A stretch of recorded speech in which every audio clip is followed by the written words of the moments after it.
Alright, what is up? Welcome back to another video. This is going to be a little bit different. I have stuff I kind of want to talk about, but I'm going to talk about it while I work on things. So it could be interesting, it could be bad. The stuff I will be going over is going to be completely unrelated to what I'm working on. So yeah, because as much fun as talking about random repair stuff is, sometimes there's other things, you know, there's more to life than just putting an FTB back together, or an FT back together, I should say. I did a series last year called Consumer Corner, and that's basically just breaking down some of my intro tips to photography as a whole. A lot of it centered around like best ways to buy a camera, places to look, certain things like that. And this is going to kind of be in that same vein. I have another video that I'm going to use to revitalize the series. I just need to probably reshoot it because of reasons that will be evident later. But the idea is... That's fine. Yeah, sorry. There's also like 2 flies in here right now. And I like opened the window to let some fresh air in, and then one came in, and then I opened it to let that one out, and then another came in. So they might be partaking in the video experience, but bear with me. So this video, as titled, is the choosing the right film for you to shoot. And it's a very simple question with a very complicated series of answers. So the first thing you have to talk about when discussing film is the format. Now, this conversation comes up because not all cameras are equal. There are, for argument's sake, pretty much roughly four main types of like static film or whatever, of film photography. Then there's also technically 4 forms of motion picture film, but for this conversation we'll only talk about 2 because of those are the most consumer friendly formats, which would be Super 16 and Super 8. There is also 8mm, but I mean, I think only one company produces it. It's really expensive, and it's just Super 8 cartridges are much easier to come by, easier to shoot. So, and the cameras are just better. So I would stick with Super 8 as opposed to 8mm. That's a conversation for another day. The types of film though that you can shoot is kind of standard 35mm, which would go into an SLR like this. There is 110, which is the little cartridge that would go in like the Pentax Auto 110 or any variety of other cameras. There is medium format, which is 120, and then there's like large format sheets, which can go into 8x10 cameras, 4x5 cameras, all that stuff.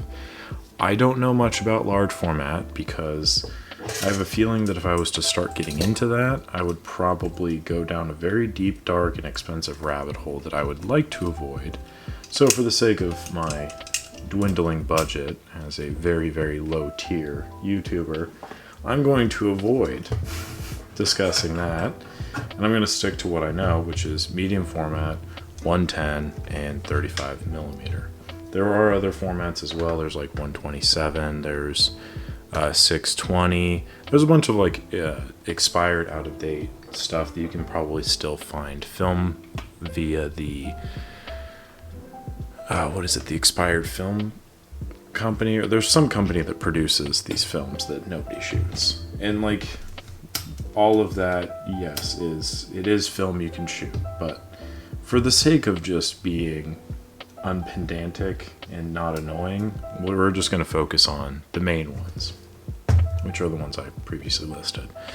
So those are the formats. You got 110, 35, 120. So the very first thing in discussing what film is perfect for me is addressing what camera do I have. Do I have a 35mm camera? Do I have a medium format? Do I have a 110 camera?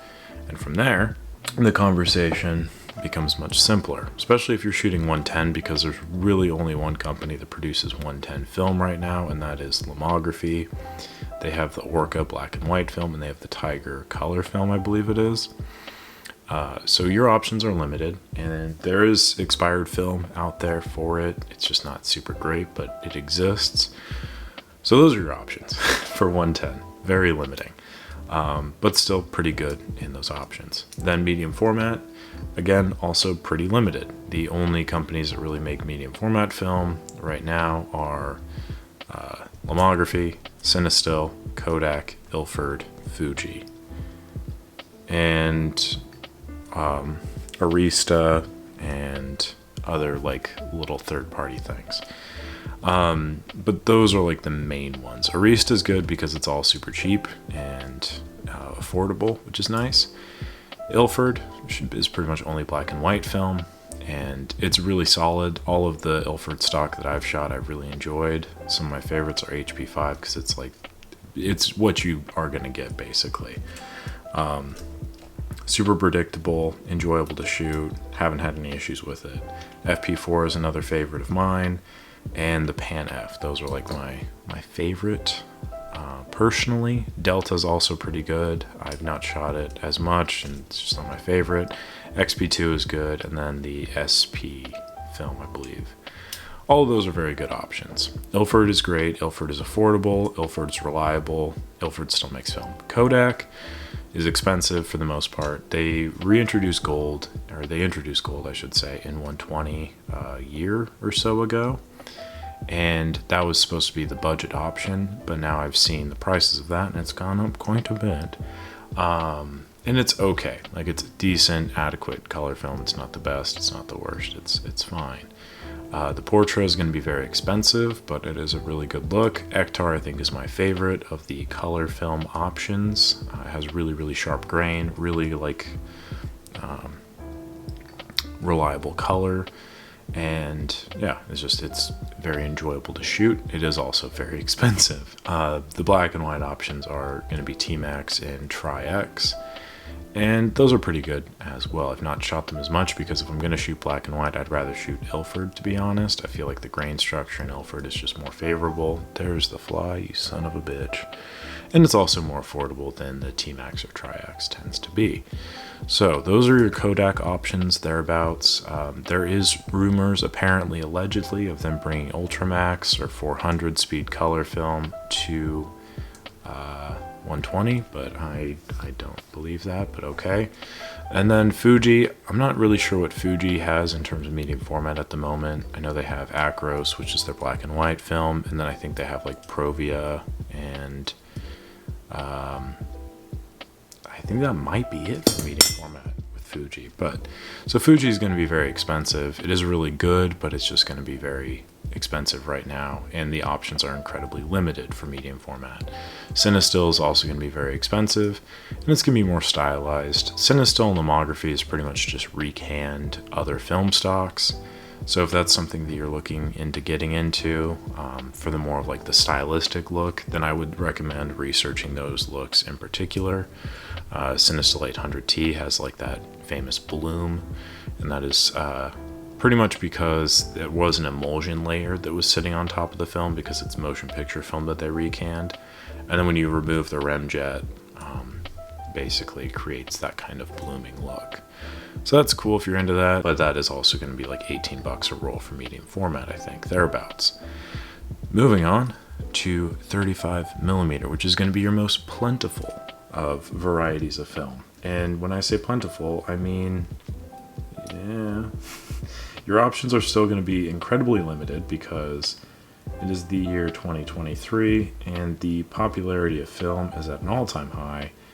But on the other hand, the production of it is at seemingly an all-time low. What the hell? Line up. Okay, I think that's it.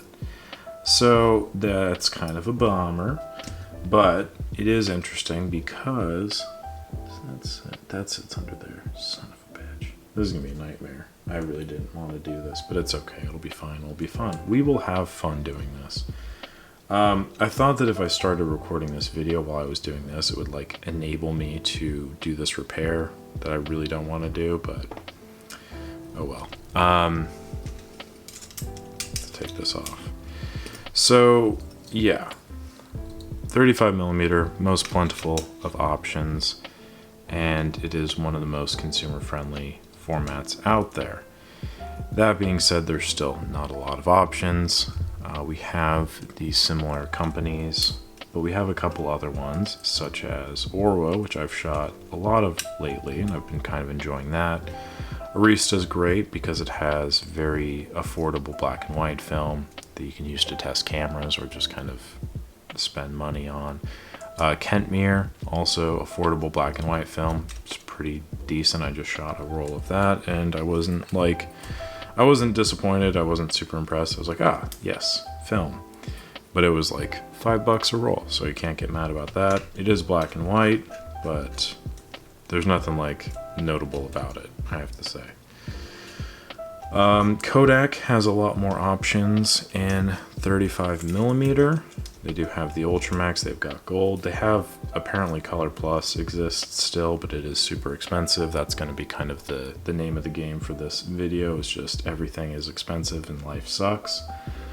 And then they have Ektar, Tri-X, T-Max, all of those options as well. Again, I'm going to say, like, if you're just wanting to shoot black and white and you don't care too much about the particulars, I would say Ilford's probably your best bet, because it does have very high quality film stock, very high quality film grain, and the color retention in black and white is pretty great, and it's still pretty affordable. The Tri-X and T-Max options and Kodak are good as well, but they are just pretty pricey. And some people really prefer like the T grains and the silver structuring of whatever. 90% of people really aren't going to notice that, so that's why I would recommend saving a couple bucks and just shooting more to figure out how you feel about composition and styling, and then you can worry about the nitty-gritty stuff. But don't waste a bunch of money because, like, I want the grain structure to be perfect, because like it doesn't really matter as much as people like to. What the fuck are you doing? Get out! That's so annoying. So I think one of the flies left, and the other one's just chilling. Anyway, so yeah, I would say Kodak is your best bet for color film at the moment, unfortunately. Lomography has decent color film, or it did at one point. I've not shot it in a while, and lately what I've heard is people shooting the Lomo 400. It is very expensive for middling quality, because it's, again, recanned film. It's not very stylized. It's supposed to be like pretty authentic to the color rendition, but I've not heard good things lately about it. When I shot it, it was fine. So maybe stay away from Lomo. I would say Kodak's your best bet for color film right now. Fuji would be great, but Fujifilm is just like so hard to come by for whatever reason. If you can find Fuji 200, that's my recommendation for good color film. Typically pretty affordable, and it's just beautiful to me. I really enjoy it quite a bit. There was some speculation earlier on that I think this year or later last year that Fuji 200 was pretty much just recanned Kodak Gold. So I don't know about that, but it could be true. I know the Japanese manufacturing laws has really diminished Fuji's output in recent years. So that's probably for the best, because film production's not great for the environment, but you know, is what it is. ORWO is making film again. That's great. A German film company. They have the Wolfen 500NC, which is really, I like it a lot. Color film, not a lot of people do, but whatever. They also have black and white films for sale as well. And Ferrania is making film again. I believe they have the P30, which is their black and white stock, and I enjoy that quite a bit. It is a little expensive, but it's great. And then I think they're making color film, but I could be incorrect about that. Cinestill 35mm film. I mean, it's pretty much the same thing as their medium format. Kind of iffy if you ask me. I've shot some, had great rolls. I've shot others. I'm like, okay, great. This just looks not great, in my opinion. So you got to go down. What kind of camera do I have? What kind of film do I want to shoot? Black and white or color? Black and white, 9 times out of 10, I would say go for Ilford, unless you have like a specific preference, or unless somebody's like, oh, you have to try this, then go ahead. These are just my opinions. I prefer Ilford most of the time. For color film, it's a little bit more dicey to select. If you can find a decent roll of Fuji color film, I would go for that. I've kind of come around lately to Portra 400. It's not like my favorite film, but it is what is out there right now, and it is very expensive. But I've taken some good pictures on it lately, which makes me kind of enjoy it a little bit more. Portra 160 is another favorite of mine, but I prefer the expired versions of it, so I'm not going to talk about that too much. But we will talk about expired film, because that is another option that I always recommend to people just for fun. But I'm not going to recommend that anymore because it is so hard to come by. Like, expired film is obviously a diminishing resource. Like, they're not producing any expired film anymore. The expired film that exists is what exists. So it's the prices are going up because the demand has gone up, and the quality has only decreased in age because it's older film. And so now you're seeing like people selling Ektachrome, which is another thing I should have gotten into, but they're selling Ektachrome, which is not great. Like Ektachrome from like the 80s that is just going to be fried completely. They're selling that for like $20 a roll. And yeah, if you want to waste $20 and have no pictures come out, then by all means. But I would recommend just staying away from expired film because the juice really ain't worth the squeeze. And then let's talk about the final topic of film, which is color positive film or slide film. And that's going to be Ektachrome, Provia, Sensia, I believe. And I think that's all of the slide film that's being produced at the moment. These are all good. They're all very expensive because it's a very complex procedure in order to make it, and it's probably going to cost you a little bit more to develop it.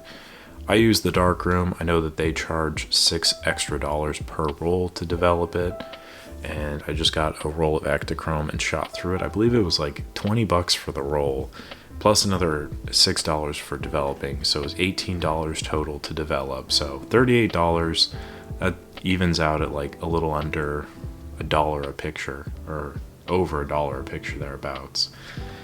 And yeah, basically the thing with slide film is your reciprocity is so low because it is basically, negatives are the inverse of the image you're taking. A slide film is going to look exactly like this. If I took this picture, it'll look exactly like this. So you have to shoot like very much directly on exposure, but then when you get it back, it looks like a little slide, and if you have a little slide projector, you can put it in there, and that's kind of cool. The colors are much more vibrant, I've found. Ektachrome colors, at least when I've shot it, I'm going to see on this next roll that comes back, it's super blue. Not my favorite look. Provia is pretty beautiful. I enjoyed that quite a bit. And then the only Sensia I've shot was like super expired. So I don't think it's actually Sensia that's still Provia, and I don't remember the other one. But anyway, that's all. So yeah, those are pretty much all of the films that exist to be shot at the moment. I could be missing some. If you found any like smaller ones that you want to shoot, then by all means go for it. I would say your best bet is to just have an idea of what you want to shoot. Like, are you shooting portraits? Are you shooting street photography? Are you shooting landscapes? And then with that, what is the tool in which you want to use? What is the lens in which you want to view this through? Do you want it to be colored? Do you want it to be black and white? Do you want to point out the contrast of the image? Do you want a more authentic rendition of what it is you're seeing? All of these things. What are the lighting conditions going to be like? That's a huge one because that will determine what film speed you're going to want to shoot.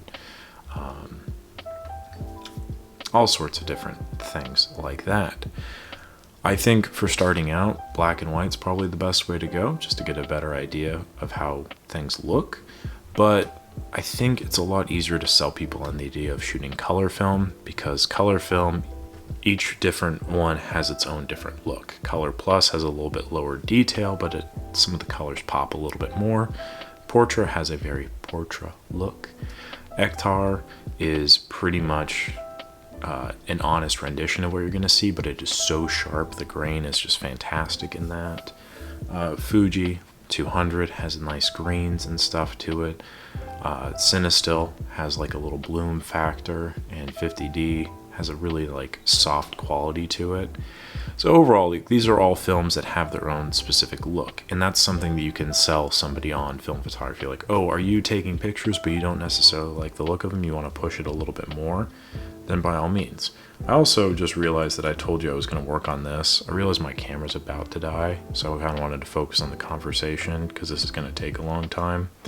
So apologies for that little lie there. But all that being said, picking out film that's right for you is a pretty simple process. You just have to ask yourself these questions, and once those questions are answered, hopefully it'll help you narrow down some ideas. The unfortunate thing is film is just very expensive right now, so you kind of don't have a lot of leeway in terms of like experimentation is a little bit limited due to the unfortunate nature of financial systems in film photography. So bear that in mind. Don't waste a bunch of money. Buy affordable stuff. Buy affordable film first, see what you like, and then from there you can develop moving forward. But I think that'll do it for now. Thank you so much for watching this video. I hope you enjoyed it. I hope you learned something. Subscribe to the channel for more fun content and potentially a video of me putting this back together. Thank you so much. I'll catch you on the next one.